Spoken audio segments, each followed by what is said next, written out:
नमस्ते. आपण मागील भागात पाहिले की काव्याला समरच्या घरातून बाहेर जाताना प्रताप पाहतो आणि मग तो मनोजला सांगतो. मनोज मग काव्याला कॉल करतो. तर त्यापुढे काय होईल ते आपण या भागामध्ये पाहूया. कथा अपलोड केल्यावरती तिच्या नोटिफिकेशनसाठी चॅनलला नक्की सबस्क्राईब करा. तर कथेला सुरुवात करूया. दुसरीकडे समर रात्री झोपून विचारात मग्न होता. काव्य अचानक समोर आल्याने त्याचे मन अस्वस्थ झाले होते. त्याचा भूतकाळ पुन्हा एकदा त्याच्या समोर उभा राहिला होता, जो त्याला कधी आठवायचा नव्हता आणि कविता आल्यानंतरही आठवला नाही. कवितासोबत तो खुश होता. कवितानेही समरला मनापासून स्वीकारले होते. तीही त्याच्या इच्छेविरुद्ध काहीही करायची नाही. म्हणूनच समरही स्वतःला बदलण्याचा खूप प्रयत्न करत होता. त्याने कविताला कधीही कशासाठी अडवले नाही. आत्तापर्यंत त्याच्या आयुष्यात रिनीचा मुद्दा होता, ज्याने त्याच्या मनात विचारांचे काहूर होते. त्याला तिला दत्तक घ्यायचे होते, पण त्याचा खोटा अहंकार आड यायचा. पण आज त्याच्या आयुष्यातील एक कमकुवत दुवा काव्या समोर उभी होती. आज त्याच्या डोक्यात रिनीचा विषय नसून तो काव्यासोबत घालवलेला भूतकाळात गेला. तो काव्याला लग्नाआधीपासून ओळखत होता. दोघेही कॉलेजमध्ये एकत्र शिकले. ती कॉलेजमधली सगळ्यात सुंदर मुलगी होती आणि समरही कमी सुंदर नव्हता. दोघेही एकमेकांना आवडू लागले आणि नंतर प्रेमात पडले. समरला आजही तो दिवस आठवत होता, जेव्हा त्याने कॉलेजमध्ये त्याच्या सगळ्या मित्रांसमोर काव्याला प्रपोज केलं होतं. पूर्णपणे फिल्मी स्टाईलमध्ये त्याने गुडघ्यावर बसून हातात फुलांचा बुके देऊन काव्याबद्दलचे प्रेम व्यक्त केले होते. काव्याला पण त्याच्या या स्टाईलने भुरळ पडली. काव्य मध्यमवर्गीय कुटुंबातील असली तरी तिच्या सौंदर्यामुळे ती कॉलेजमध्ये प्रसिद्ध होती. इंग्रजी माध्यमात शिकलेली असल्याने तिला इंग्रजी बोलताही येत होते. समर हा अभ्यासात नक्कीच टॉपर होता, पण खेड्यातल्या असल्यामुळे शहरी जीवनातल्या अशा मुलींच्या आकर्षणापासून तो स्वतःला वाचू शकला नाही. कॉलेज पूर्ण होताच त्याने आईवडिलांना काव्याशी लग्न करायला पटवले. समरचे आईवडील बाह्यजातीय विवाहाला तयार नसले तरी एकुलता एक मुलाच्या आनंदापुढे ते नतमस्तक झाले. काव्य आणि समर लग्न करतात. काव्य शहर सोडून गावात आली. तिला पाहिल्यानंतर गावातील लोकांमध्ये कुजबुज व्हायची, कारण ती गावातील इतर लोकांसमोर समरचा हात धरून ती कुठेही बाहेर जायची. जानकीताई स्वभावाने साध्या होत्या. त्यांनी नेहमी इतरांचे विचार आणि परिस्थिती समजून घेण्याचा प्रयत्न करायच्या. त्यांना वाटायचे की काव्य शहरात वाढलेली आहे, तिला गावच्या चालीरीतींशी बांधून ठेवणे योग्य होणार नाही. म्हणूनच त्यांनी तिला कधीही कुठल्याच गोष्टीची सक्ती केली नाही. तिला स्वतःच्या मुलीसारखे वागवले. पण काव्याने त्यांच्या सरळपणाचा चुकीचा फायदा घेतला. तिला घराची कोणतीही जबाबदारी घ्यायची नव्हती, कोणत्याही कामात मदत करायची नव्हती. काही दिवस ठीक होते, पण हळूहळू समरला वाईट वाटू लागलं. त्याने काव्याला स्पष्टपणे सांगितले की तिला घरच्या कामात आईला मदत करावी लागेल. अवघ्या 1-2 महिन्यांनी तिला या लग्नाचा कंटाळा येऊ लागला. तिची गावातून सुटका करून घेण्यासाठी तिने समरला तिला शहरात ठेवण्यासाठी दबाव टाकण्यास सुरुवात केली. समरची नोकरी त्यावेळी नवीन होती, त्यामुळे त्याने काव्याला गावी थांबायला सांगितले, पण तिला धीर नव्हता. मग तिने तिचे प्रॉब्लेम्स कॉलेजच्या एका मित्राला फोनवरून सांगायला सुरुवात केली. हळूहळू त्यांची जवळीक वाढू लागली. तोही तिला अधूनमधून भेटायला गुपचूप येऊ लागला. मग एक दिवस आला जेव्हा ती त्याच्यासोबत पळून गेली. घरच्यांनी घरभर आणि नंतर गावभर त्यांचा शोध घेतला, पण ती कुठेच सापडली नाही. गावातील प्रत्येकजण घडलेल्या प्रकाराबद्दल बोलू लागला. जानकीताईंची तर रडून रडून अवस्था आधीच वाईट झाली होती. हे सगळं आठवून समरचे डोळे ओले झाले. तो उठून बसला आणि पाणी पिऊ लागला. मग पुन्हा भूतकाळातील आठवणींमध्ये हरवून गेला. साधारण महिनाभरानंतर ती परत आली, पण तोपर्यंत ती समरच्या नजरेतून उतरली होती. काव्याच्या घरच्यांनीही त्याला समजावण्याचा खूप प्रयत्न केला, पण समरने काही ऐकून घेतले नाही. कारण काव्यामुळे त्याची आईवडिलांसमोर शरमेने मान खाली झाली होती. काही काळानंतर त्याने काव्याला घटस्फोट दिला. मग एक दिवशी गुरुजींनी कविताचे स्थळ आणले. त्याच्या आईवडिलांना कविताही आवडली होती. आपल्या चुकीचे प्रायश्चित्त करण्यासाठी त्याने यावेळी आपल्या आईवडिलांच्या इच्छेनुसार लग्न करायचे ठरवले. हे सर्व आठवत असताना त्याचे डोळे केव्हा ओले झाले ते त्यालाही कळले नाही. सकाळी उठल्यावर त्याला ऑफिसला जायला उशीर झाल्याचे दिसले.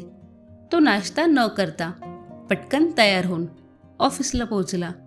ऑफिसमधलं महत्त्वाचं काम उरकून तो बसला. तेव्हा त्याला भूक लागली. त्याने कॅफेटेरियात जाऊन काहीतरी खाण्याचे ठरवले. तो तिथे जेवत असताना त्याला काव्याचा फोन आला. समर प्लीज, मला एकदा भेट. मला तुझ्यात रस नाही हे मला तुला किती वेळा समजावून सांगावं लागेल. एकदा शेवटचे. मी इथे बाहेर कॅफेटेरियाजवळच्या बागेत आहे. असं म्हणत काव्याने फोन कट केला. समरला तिच्याशा मागे लागण्याचा खूप राग येत होता. थोडा वेळ तो तिथेच विचार करत बसला. मग शेवटी त्याने ठरवलं की आज तो काव्याची अक्कल ठिकाणी आणून ठेवणारच. तो त्या जागी पोहोचला जिथे काव्या आधीच त्याची वाट पाहत होती. तो पुढे होऊन तिला एक कानाखाली देणार असतो तेव्हाच काव्याने जबरदस्ती त्याला मिठी मारली. त्याचवेळी समरला कोणीतरी त्यांचा फोटो क्लिक केल्याचे जाणवते. समर इकडे तिकडे पाहतो पण कोणीच दिसत नाही. त्यानंतर तो काव्याला स्वतःपासून वेगळे करतो. तुला लाज नाही वाटत का? हा माझा ऑफिसचा एरिया आहे, लैला मजनू पार्क नाही. समर म्हणाला.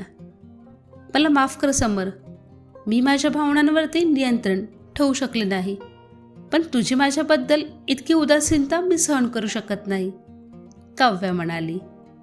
आता तो अजूनच चिडला होता. तो काही बोलणार तेच काव्या बोलू लागली. हो हो, मला माहीत आहे आता तू म्हणशील की तुझं लग्न झालं आहे, पण मी कुठे म्हणते की तू माझ्याशी लग्न कर. मी फक्त एवढंच म्हणते की आपण पुन्हा मित्र बनू जसे आपण लग्नापूर्वी होतो. तिच्या बोलण्याचा अर्थ समरला कळत होता. त्याला विश्वासच बसत नव्हता की ही तीच मुलगी होती जिच्यावर त्याने कधी प्रेम केले होते. हे बघ काव्या, मी तुला शेवटचं समजावतोय. तू एका चांगल्या घरातली मुलगी आहेस. हे सगळं करून तू तुझ्या आईवडिलांना समाजात आणखी लाजवतेस. तू माझ्या इज्जतीची कधी पर्वा केली नाहीस. निदान तुझ्या आईवडिलांच्या इज्जतीची तरी काळजी घे. आणि माझं ऐकणार असशील तर तूही कोणाशी तरी लग्न करून सेटल हो आणि आयुष्यात पुढे जा. तू माझ्याकडून ज्या अपेक्षा करत आहेस त्या आता शक्य नाही आहेत.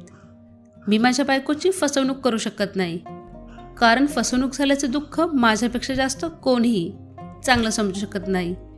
आता मी फक्त माझ्या बायकोवर प्रेम करतो. आता तू इथून जा आणि मला पुन्हा भेटण्याचा प्रयत्नही करू नकोस, नाहीतर मला तुझ्या आईवडिलांना भेटून तुझ्याबद्दल तक्रार करावी लागेल. असे बोलून तो तिथून निघून गेला. काव्या उदास चेहऱ्याने परतली. दुसरीकडे गावात मनोज एका टपरीजवळ उभा राहून गप्पा मारत असतो. तेव्हा त्याच्या फोनवर मेसेज टोन वाजते. तो मेसेज पाहून त्याचे डोळे चमकतात. प्रतापने आज सकाळी बागेत काव्य आणि समरचा काढलेला फोटो त्याला पाठवला होता. फोटो काढण्याचे काम त्याला मनोजनेच दिले होते. काही वेळाने मनोज कविताकडे पोचतो. त्यावेळी ती घरात एकटीच होती, अंगणातील केरकचऱ्या काढण्यात गुंतलेली. मनोजला आधीच माहीत होतं की यावेळी जानकीताई संध्याकाळच्या आरतीसाठी मंदिरात गेल्या असतील आणि वडील जवळच्या गावात गेले असतील. नमस्कार वहिनी. अचानक त्याच्या आवाजाने कविता घाबरते आणि मग स्वतःला सावरते. बोला मनोज भाऊ, कसं काय आलात? अहो वहिनी, काय सांगू, मला सांगायलाही जमत नाहीये. आज जे पाहिलं त्यावर विश्वासच बसत नाहीये. मनोज म्हणाला, काय झालं, स्पष्ट बोला. कोड्यात का बोलताय? वहिनी, कोड्यात बोलत नाहीये, मी फक्त हिंमत गोळा करतोय. समर माझ्या देवीसारख्या वहिनीशी असं करेल याची मी स्वप्नातही कल्पना केली नव्हती.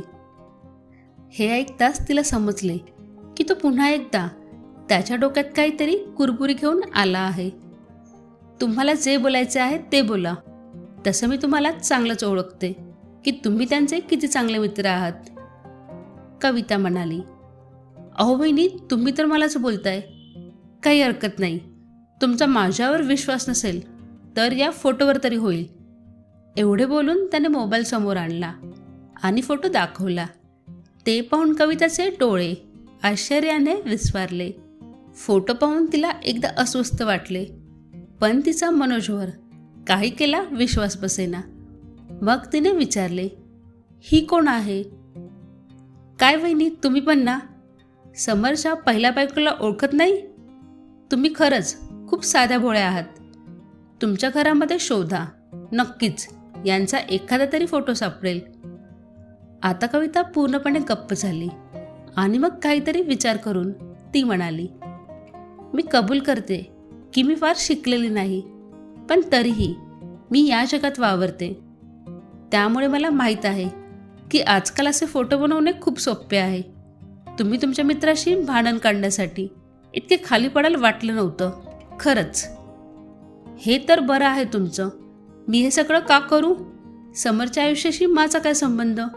मी तुमचा विचार करून इथे आलो की तुम्ही गावात वाढलेल्या साध्यासुद्धा स्त्री, इथे सासू सासऱ्यांच्या सेवेत आणि त्यांच्या जबाबदाऱ्या पूर्ण करण्यात गुंतलेल्या, आणि तो समर तिकडे शहरात मजा करत आहे. बरं, काही नाही, माझ्यावर विश्वास ठेवू नका. तरीही मी हा फोटो तुम्हाला सेंड करतो आहे मोबाईलवर. खरा आहे की खोटा आहे हे तुम्हीच तपासून पहा. येतो. हात जोडून तो तिथून चालायला लागला. तर मित्रांनो, उर्वरित कथा ही पुढील भागामध्ये येईल. तर हा भाग तुम्हाला कसा वाटला हे कमेंटमधून जरूर सांगा. आणि अजून तुम्ही चॅनलला सबस्क्राईब केलं नसेल तर प्लीज सबस्क्राईब करा. कथा पाहण्यासाठी खूप खूप धन्यवाद.